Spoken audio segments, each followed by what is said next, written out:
ఇగో మీ వాళ్ళందరికీ చెప్పినవా? ఒక్కరిని కూడా మర్చిపోవద్దు, అందరినీ రమ్మని చెప్పు. మటను చికెను బగ్గనే ఆర్డర్ ఇచ్చిన. మనం అనుకున్న వాళ్ళ కంటే ఇంకో 20 మంది ఎక్కువైనా సాల్సాలవుతుంది. దేనికి వెనకకు పోయేది లేదు బంగారం. ఎందుకంటే నువ్వు అంటే అంత పాయరం బంగారం అని అంటుంటారు చాలా మంది.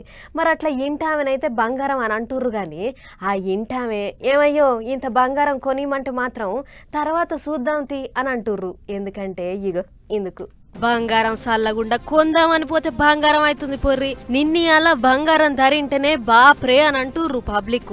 రోజుకింత వెరుక్కుంటా షిటారు కొమ్మనెక్కి కూసుంది బంగారం ధర.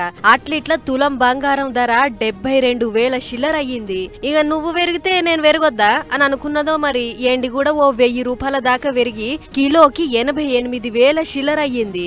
ఎంత చిన్న కార్యం చేసినా ఆయన వాళ్ళకు 1 గ్రామ్ బంగారం అన్న పెడుతుంటారు చాలా మంది. పెళ్లిళ్లకు శుభకార్యాలకు మంచి షెడ్లకు బంగారం కొందామని పోతే కొనుడేమో గాని బంగారం ధరినాక కొంకులు ఇరిగినంత పని అవుతుందట పబ్లిక్. తగ్గితేనేమో ముత్యమంతా, పెరుగుతనేమో గుట్టంతా అన్నట్టే అవుతుంది. పెరిగిన రేట్లు చూసి ఇక మనం బంగారం జోలికి పోలేస్తామా అని అనుకుంటుర్రట పబ్లిక్. పైసలు బగ్గా ఉన్నోళ్ళకి ఇది తాలు ముచ్చటే గాని పేదోళ్ళకే అసలు గండం మోపయ్యే ముచ్చట అని అనుకుంటుర్రట ఈ గింతమంది. ఇక ఆడోళ్ళని బంగారం అని పిలవాలంటే మొగోళ్లకు బుగులవుతున్నాలే కావచ్చు. ఏడ బంగారం అని పిలిస్తే నాకింత బంగారం కొనియమంటారు అని. కానీ ఇగో అమలక్కలు ఇంటాయన ఏదో పాయరం కొద్ది బంగారం అని పిలిచిండని బంగారం కొట్టుకుపోదాం అనకుర్రి. అసలే కొండెక్కి కూసొని కూస్తుంది పుత్తడి కోడి. ఏం చెప్తున్నా